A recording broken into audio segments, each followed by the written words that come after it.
జై గురుదేవ్. ఓం శ్రీ సాయిరామ్. వేదం యొక్క విశిష్టత ఏమిటి? What is the significance of వేదం? మీరు గురు సందేశం యొక్క ఎపిసోడ్స్ వరుసగా వింటున్నారు కాబట్టి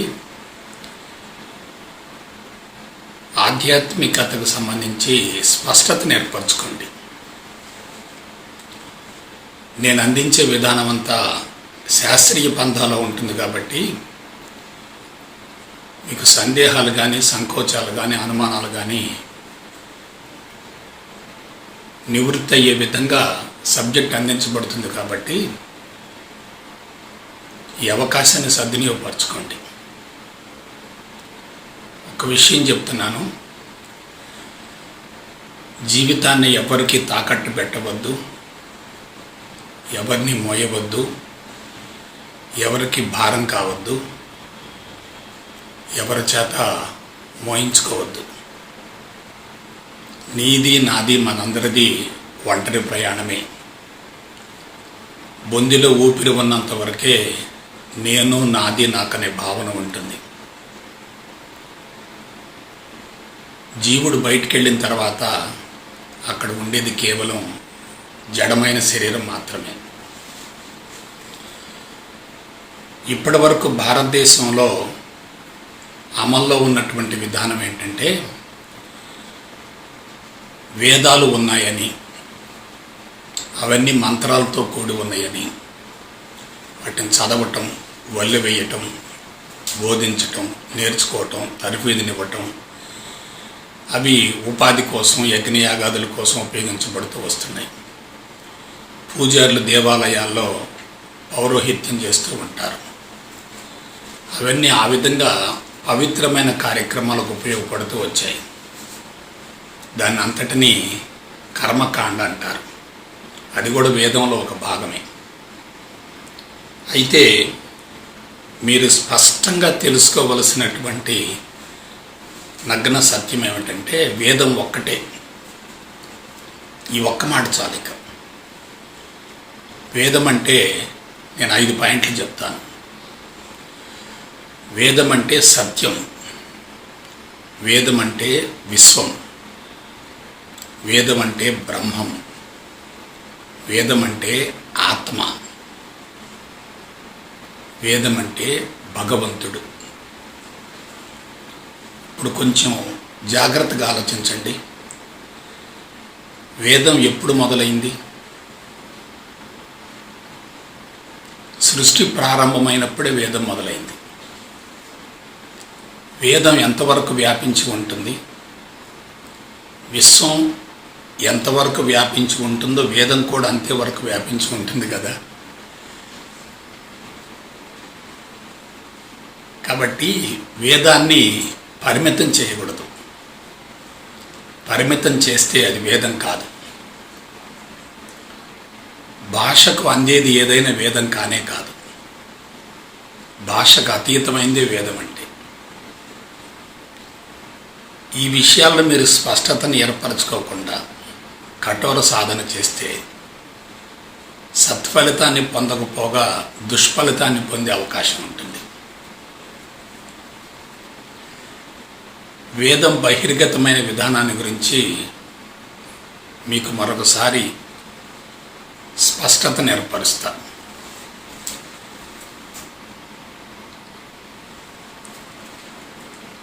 ప్రపంచ దేశాల మొత్తంలోకెల్లా భారతదేశం పవిత్రమైంది. ప్రపంచ దేశాల మొత్తంలోకెల్లా భారతదేశం చాలా పవిత్రమైంది. భారతదేశంలో విభిన్న జాతుల వృక్షాలు, జంతువులు ఉన్నాయి. నదీ పరివాహక ప్రాంతాలు ఉన్నాయి, కొండ గుహలు ఉన్నాయి. ఉత్తర భారతదేశంలో హిమాలయాలు ఉన్నాయి. ప్రత్యేకించి పవిత్రమైనటువంటి మానస సరోవరం ఉంది. ఇటువంటి పవిత్రమైన నిర్జన, నిర్మానుష్య, ఏకాంత, ప్రశాంత, ప్రకృతిపరమైన స్థావరాలు ప్రపంచంలో ఎక్కడా లేవు, ఏ దేశంలో కూడా లేవు. సో వేదం వెలుగులోకి రావటానికి మూల కారణం ఏంటంటే, అనుకూలమైన వాతావరణం ఒక్క భారతదేశంలో మాత్రమే ఉంది. ప్రపంచంలో ఏ దేశంలో కూడా అటువంటి పవిత్రమైన వాతావరణం లేదు. ఇది క్లియర్ పాయింట్ తెలుసుకోండి. ఇక రెండవది, ప్రపంచం మొత్తంలో అత్యంత సున్నితమైన, శ్రేష్టమైన, పవిత్రమైన జాతి ఉత్తర భారతదేశంలో ఉంది. వాళ్ళు ఎక్కడి నుంచో వలస వచ్చారని చెప్తున్నారు, కానీ వాళ్ళకి భారతదేశం యొక్క వాతావరణమే వాళ్ళని ఆ విధంగా మార్చింది. వాళ్ళు ఎవరంటే ఆర్యులు. ఆర్యులు అంటే అత్యంత శ్రేష్టమైన సంతతికి చెందినవారు. ఆర్యులు అంటే అత్యంత శ్రేష్టమైన సంతతికి చెందినవారు. సో ఇక నెక్స్ట్ విషయానికి వద్దాం. వాళ్ళు వేదాన్ని ఏ విధంగా బహిర్గతం చేశారు. ఇది అవసరం కొద్దీ వెలుగులోకి వచ్చింది కాదు. అవసరం కొద్దీ వెలుగులోకి వచ్చింది కాదు, ఆకస్మికంగా వచ్చింది. దాన్నే ఉత్పరివర్తనం లేక మ్యూటేషన్ అంటారు. సడన్ ఇవల్యూషన్ జరిగితే దాన్ని ఏమంటారంటే ఉత్పరివర్తనం అంటారు, మ్యూటేషన్ అంటారు. నేను బయాలజీ లెక్చరర్ని కాబట్టి సైన్స్ పరమైన అంశాలని ఆధ్యాత్మికతకు జోడించి అందిస్తున్నాను కాబట్టి నేను ఫలితాన్ని పొందగలిగాను. భవిష్యత్తులో మీరు కూడా ఫలితాన్ని పొందుతారు, అందులో ఎటువంటి అనుమానం లేదు. సో విషయం ఏమిటంటే, ఏదైనా ఒక అవసరం ఉండి అన్వేషణ జరిగి అది వెలుగులోకి వస్తే అది తర్వాత కాలంలో భావితరాలకు ఉపయోగపడుతుంది. అవసరం లేకుండా ఆకస్మికంగా వస్తే అది కొన్ని తరాల వరకు కొనసాగి ఆ తర్వాత కనుమరుగవుతుంది. ఇక్కడ అసలు విషయం ఏంటంటే, అటువంటి పవిత్రమైనటువంటి ఆర్య సంతతి నిర్జన, నిర్మానుష్య, ఏకాంత ప్రదేశాలలో దశాబ్దాల తరబడి సంపూర్ణ మౌనంలో ఉన్నారు. సంపూర్ణ మౌనం. నిశ్శబ్దం వేరు, మౌనం వేరు, సంపూర్ణ మౌనం వేరు. నిర్జన, నిర్మానుష్య, ఏకాంత, పవిత్రమైనటువంటి స్థావరాలను ఎన్నుకొని దశాబ్దాల తరబడి వాళ్ళు మౌనంలో ఉన్నారు. అలా దశాబ్దాల తరబడి వాళ్ళు మౌనంలో ఉన్నప్పుడు ఏమైందంటే, వాళ్ళ గత జీవితపు తాలూకు సంచిత ప్రారంధ కర్మలు మొత్తం సమూలంగా కరిగిపోయాయి. ఏదైనా ఒక సంస్కారం ఏర్పడాలంటే పరిసరాల్లో దానికి సంబంధించినటువంటి సమాచారం ఉండాలి, వాతావరణం ఉండాలి. అటువంటి వాతావరణం లేకపోతే ఈ సంస్కారం కొంతకాలానికి కరిగిపోతుంది. అణిచిపెట్టబడటం వేరు, కరిగిపోవటం వేరు. వాళ్ళు పవిత్రమైన స్థావరాల్లో దశాబ్దాల తరబడి అలా ఉండేసరికి వాళ్ళకి శరీరం పూర్తిగా కరిగిపోయింది. ఇంకొక మాట చెప్తాను, అసలు శరీరమే లేదు అనే భావన కలిగింది. ఇంకొక మాట చెప్తాను, విశ్వమంతా నేను వ్యాపించి ఉన్నాను అనే స్థితికి చేరారు వాళ్ళు. దాన్ని ఏమంటారంటే యూనివర్సల్ బాడీ అంటారు, ఎవ్రీబడీ స్టేట్ అంటారు, విశ్వ శరీరం అంటారు.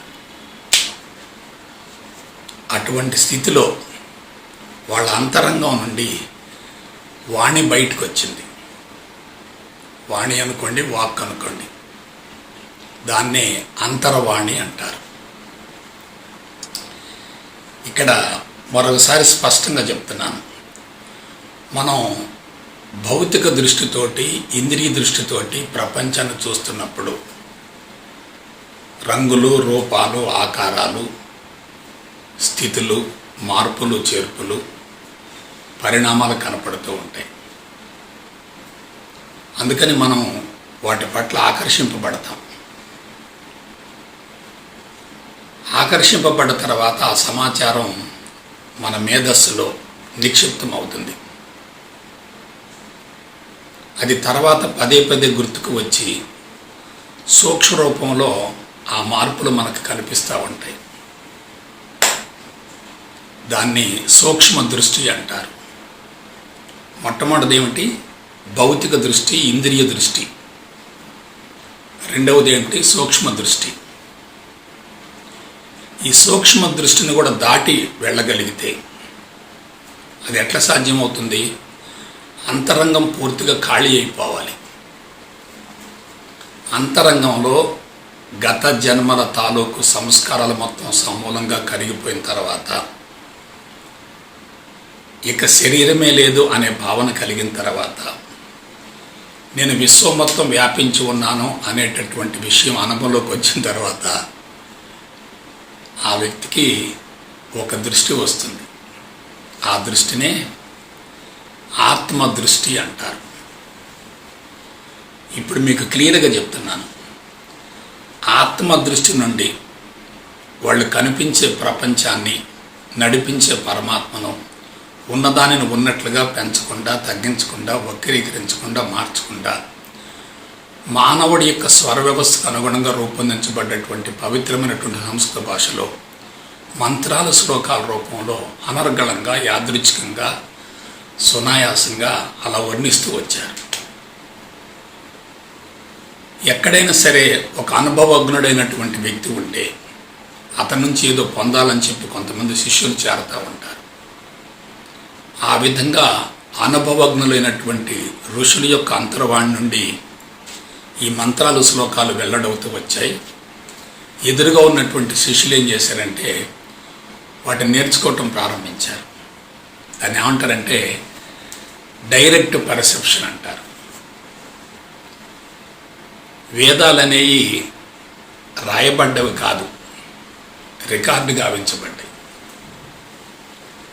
They are recorded rather than written అన్నారు. They are recorded rather than written అంటే గురువు గారు ప్రకృతిని చూస్తూ శిష్యులకు ప్రకృతిని చూపిస్తూ అక్కడ ఉన్నదానిని ఉన్నట్లుగా వర్ణిస్తూ ఉంటే ఏకసంతాగ్రహులైనటువంటి శిష్యులు వాటిని నేర్చుకుంటూ ఉండేవాళ్ళు.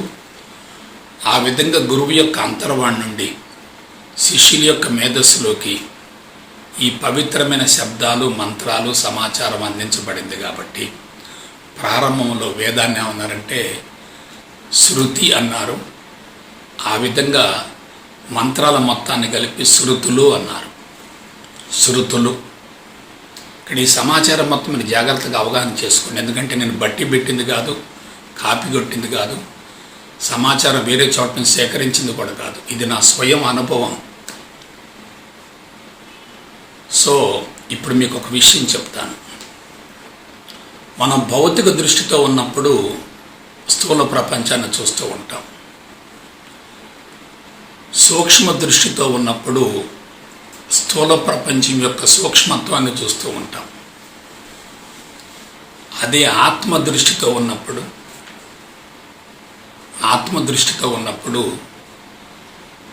స్థూల జగత్తు మొత్తాన్ని మనం దర్శించగలుగుతాం. దానిలో ఉన్నటువంటి ప్రకృతి సూత్రాలు, ఒక వస్తువు యొక్క వాసన, రుచి, ఆకారం, స్పర్శ, శబ్దం, స్వభావం, ధర్మం, మార్పులు, చేర్పులు మొత్తం వస్తూ ఉంటాయి. అంటే మనం ఎక్కడున్నాం? ఆత్మస్థితిలో ఉన్నాం. ఇక్కడ మీకు ఒక విషయం చెప్తాను. భౌతిక దృష్టి కొన్ని కిలోమీటర్ల వరకే అందుతుంది. భౌతిక దృష్టి కొన్ని కిలోమీటర్ల వరకే అందుతుంది. మ్యాక్సిమం 5 కిలోమీటర్లు, 6 కిలోమీటర్లు. సూక్ష్మ దృష్టి మాత్రం మన సొంత ప్రపంచం ఎంతవరకు వ్యాపించి ఉంటుందో అంతవరకు అందుతుంది. మన చుట్టూ ఒక సొంత ప్రపంచం ఉంటుంది. ప్రతి ఒక్కళ్ళు ఒక సొంత ప్రపంచం ఉంటుంది. ఓన్ వరల్డ్ అంటారు. ఆ సొంత ప్రపంచం ఎంతవరకు వ్యాపించి ఉంటుందో అంతవరకే మనకి సూక్ష్మ దృష్టిలో కనబడుతుంది. మరి ఆత్మ ఎంతవరకు వ్యాపించింది? వేదం ఎంతవరకు వ్యాపించింది? వేదం అనంతం, పరిపూర్ణం, సర్వస్వం. దాన్ని ఎవరు కొలవలేరు, అంచనా వేయలేరు. అంచనా వేయటం మొత్తం అసాధ్యం. కాబట్టి ఆత్మదృష్టికి వెళ్ళిన వ్యక్తి ఎటువంటి పరిధులు లేకుండా, పరిమితులు లేకుండా విశ్వాన్ని మొత్తాన్ని దర్శించగలుగుతారు. ఆ దర్శించినటువంటి విశ్వాన్ని చెప్పగలుగుతాడు. ఇక్కడ ఒక మాట్లాడతాను. ఆత్మదృష్టి నుండి అందించబడే ఎటువంటి సమాచారమైనా ఆత్మజ్ఞానమే. ఆత్మదృష్టి నుండి అందించబడే సమాచారం ఏదైనా, ఎటువంటిదైనా సరే ఆత్మజ్ఞానమే. కానీ బ్రహ్మజ్ఞానం అనండి, అద్వైత జ్ఞానం అన్నట్టు. భాష పరిధిలో ఉండి పుస్తకాలు కానీ, సమాచారం కానీ, గ్రంథాలు కానీ వదిలివేయటం కానీ, బోధించటం కానీ, తెలుసుకోవటం కానీ, నేర్చుకోవటం కానీ, తర్ఫీదు పొందటం కానీ, ఇవన్నీ ఏమిటంటే ఆత్మదృష్టికి వెళ్ళటానికి చేసేటటువంటి ప్రయోగాలు. సమాచారం ఏదైనా, ఎటువంటిదైనా పరిమితం. కానీ ఆత్మదృష్టికి సంబంధించినటువంటి అనుభవం మాత్రం అనంతం. అనుభవానికి మాటలతో పని లేదు. అటువంటి ఆత్మదృష్టికి వెళ్ళటానికి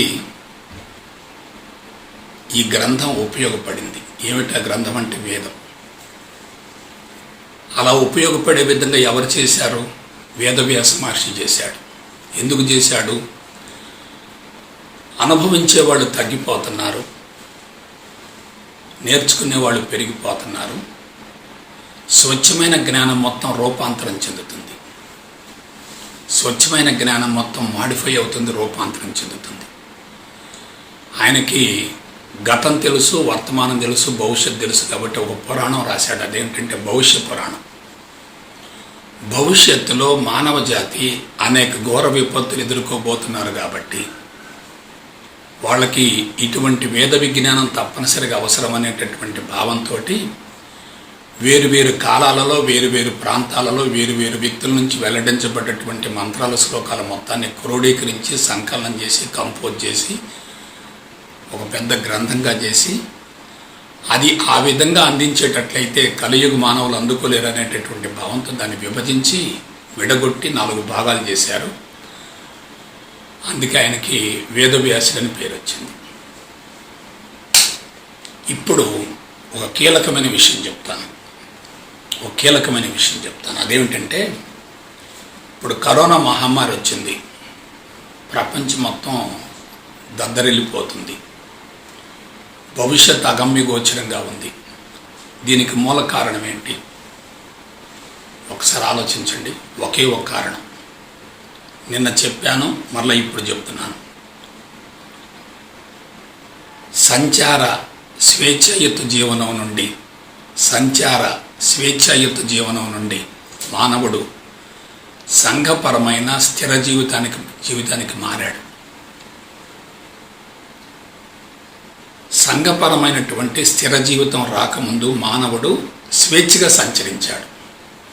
he enjoyed full freedom but with ignorance.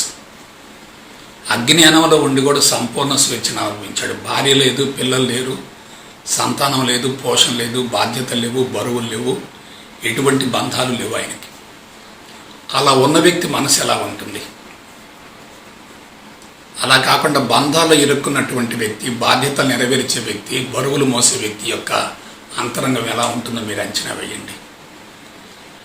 ఇక్కడ అసలు విషయం ఏంటంటే, సంచార స్వేచ్ఛాయుత జీవనాన్ని కొనసాగించేటప్పుడు మానవుడు ప్రకృతికి అనుగుణంగా జీవించాడు. ప్రకృతిలో మమేకమయ్యాడు, ప్రకృతిలో కలిసిపోయాడు. నేను ప్రకృతిలో ఒక భాగం అనుకున్నాడు.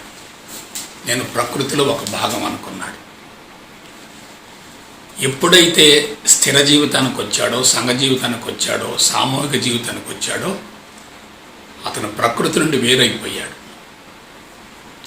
ప్రకృతి నుండి వేరైనటువంటి వ్యక్తి సొంత ఆస్తులు సమకూర్చుకొని, యాజమాన్య తత్వాన్ని పెంచుకొని, కుటుంబ పోషణలో నిమగ్నమై, బంధాలు, బరువులు, బాధ్యతలు పెంచుకొని మనిషి బలహీనపడుతున్నాడు, డిగ్రేడ్ అవుతున్నాడు. అలా బలహీనపడేటటువంటి మనిషికి మరలా స్వేచ్ఛను అందించాలి. అలా బలహీనపడేటటువంటి మనిషికి మళ్ళా స్వేచ్ఛను అందించాలి. ఆ స్వేచ్ఛ ఎలా వస్తుంది? భౌతికపరమైన స్వేచ్ఛ కాదు, ఈ స్వేచ్ఛ రావాలి. అంటే ఏమిటి? కనిపించే ప్రకృతిని మొత్తాన్ని భగవంతుడిగా భావించగలిగే స్థాయికి ఎదిగేటట్లయితే, కనిపించే ప్రకృతిని మొత్తాన్ని భగవంతుడిగా భావించే స్థాయికి ఎదిగేటట్లయితే అప్పుడు ప్రకృతిని పూజిస్తాడు, ప్రేమిస్తాడు, ఆరాధిస్తాడు, కన్న తల్లిగా భావిస్తాడు. ఇప్పుడు చూడండి, కరోనా మహమ్మారి కానీ ప్రపంచవ్యాప్తంగా సంభవించేటటువంటి అనేక రకాల దుష్పరిణామాలకు మూల కారణం ఏంటంటే మానవుడు ప్రకృతి వనరులను విచ్చలవిడిగా వాడుకుంటున్నాడు. ప్రకృతిని పదార్థంగా భావిస్తున్నాడు తప్ప పరమాత్మగా భావించడం లేదు. ఇప్పుడు ఆలోచించండి, ఎవరైతే ఆత్మదృష్టికి చేరి ఆత్మస్థితిలో జీవిస్తారో, ఎవరైతే ఆత్మదృష్టికి చేరి ఆత్మస్థితిలో జీవిస్తారో వాళ్ళకి కనపడేది మొత్తం ఎలా ఉంటుంది? భగవంతుని మయంగా ఉంటుంది. మనం పరిమితంగా ఉన్నప్పుడు విపరీతమైన ఒత్తిడి ఉంటుంది. అనంతంగా వ్యాపించినప్పుడు ఎటువంటి ఒత్తిడి ఉండదు. కాబట్టి మానవుడు దశల వారీగా ప్రకృతికి దూరమై ప్రకృతిని తన స్వార్థ ప్రయోజనాలకు ఉపయోగించుకుంటూ వ్యక్తిగత ఆస్తులు పెంచుకుంటూ భావితరాలకు సంపదను పోగు చేయాలనేటటువంటి భావంతో ప్రకృతి వనరులను విచ్చలవిడిగా దుర్వినియోగపరుస్తున్న తరుణంలో ఈ జ్ఞానం భావితరాలకు అవసరమనేటటువంటి భావంతో వేదవ్యాస మహర్షి మనకు అందించినటువంటి ఆత్మజ్ఞానపు నిధే ఈ వేద విజ్ఞానం. అయితే దానికి దీనికి తేడా ఉంది. ఇక్కడ మీకు క్లియర్గా చెప్పాలి. వాళ్ళు ఆత్మస్థితి నుండి మంత్రాల ద్వారా ప్రకృతిని వర్ణించారు. ఆత్మస్థితి నుండి మంత్రాల ద్వారా ప్రకృతిని వర్ణించారు. ఇక్కడ మనం ఏం చేయాలి? ఆత్మస్థితికి వెళ్ళటం కోసం ఈ మంత్రాలు, శ్లోకాలను ఉపయోగించుకోవాలి. అదేమిటి? పైనుంచి కిందికి రావటం, ఇదేమిటి కింద నుండి పైకి వెళ్ళటం. ఈ వేద విజ్ఞానాన్ని కనుక శాస్త్రీయ పందాలు అవగాహన చేసుకొని లోతుగా అధ్యయనం చేసి విశ్లేషించుకోగలిగితే మనకి కొన్ని ప్రశ్నలకు సమాధానాలు వస్తాయి. అదేమిటి? నేను ఎవరు? ఎక్కడి నుండి వచ్చాను? ఈ చరాచర జగత్తు ఎక్కడి నుంచి వచ్చింది? మరలా ఎందులో లయమైపోతుంది? ఈ మానవ జీవితానికి అర్థం ఏమిటి, పరమార్థం ఏమిటి? ఇటువంటి విషయాల మొత్తాన్ని గురించినటువంటి అవగాహన కలుగుతుంది మనకి. ఇప్పుడు చెప్పండి, నేను విశ్వం మొత్తం వ్యాపించి ఉన్నాను, ప్రకృతి అంతటా వ్యాపించి ఉన్నాను అనే భావన ఎవరికైతే ఉంటుందో వాళ్ళు వ్యక్తిగత ఆస్తుల కోసం, యాజమాన్య తత్వం కోసం, వనరులను సేకరించుకోవటం కోసం, వాటిని మార్చడం కోసం ఎటువంటి ప్రయత్నం చేయరు. వాళ్ళకి సర్వం భగవంతుని మయంగా గోచరిస్తుంది. మీకు ఒక్క మాట చెప్తాను, ఎవరికైతే సర్వం భగవంతుని మయంగా గోచరిస్తుందో, ఎవరికైతే సర్వం భగవంతుని మయంగా గోచరిస్తుందో ఇక వాళ్ళకి సాధనతో పని లేదు. అంతా భగవంతుడే అనే భావన ఎప్పుడైతే మనసులో స్థిరపడిపోతుందో జీవితమే సాధనగా మారుతుంది. మరి కుటుంబ పోషణ సంగతి ఏందండి? మరి కుటుంబ సభ్యులు ఏమైపోతారు? అన్ని వదులుకుని ఎక్కడికి వెళ్ళాల్సి వస్తుందా? తప్పు. అది క్రీస్తు పూర్వం నాటి విధానం.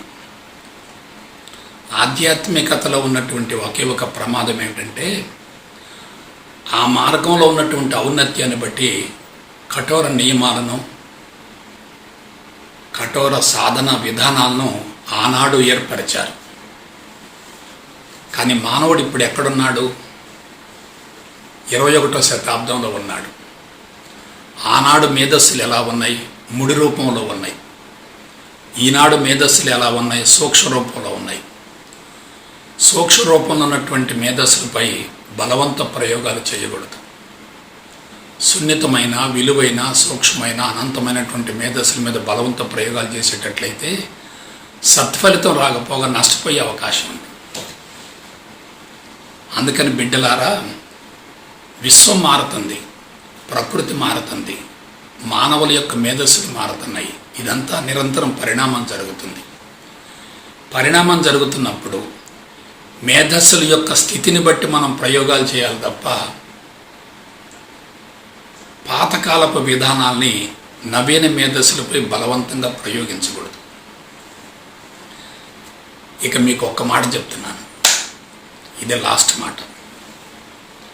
వ్యక్తి సమస్యలకు కానీ, కుటుంబ సమస్యలకు కానీ, సామాజిక సమస్యలకు కానీ, ప్రపంచ సమస్యలకు కానీ, ప్రకృతి సమస్యలకు కానీ, for all the problems spirituality is the only solution. ఇంకొక మాట వాడతాను, వేదంలో లేనిది ప్రపంచంలో ఏమీ లేదు. ఈనాడు మనం టెక్నాలజీ అంతా అనుకుంటున్నాం కదా, ఇదంతా వేదాలలో ఆల్రెడీ బహిర్గతమైందే. ఈనాడు ఏ సైన్సు, సాంకేతిక పరిజ్ఞానం అనేది వెలుగులోకి వచ్చి మానవుడు అభివృద్ధి చెందని అనుకుంటున్నాడో ఇదంతా ఆల్రెడీ వచ్చింది. మీకు చిన్న ఎగ్జాంపుల్ చెప్తాను. ఈనాడు మెడికల్ సైన్స్ బాగా డెవలప్ అయింది. లక్షల కోట్ల రూపాయలు పెట్టి పరిశోధనలు జరుగుతున్నాయి.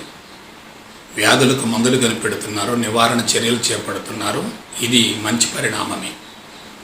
కానీ క్రీస్తుకు పూర్వమే ఈ బాడీ మొత్తాన్ని గురించి ధన్వంతరి, సుశ్రుతుడు, చరకుడు అనంతమైన సమాచారం ఇచ్చారు.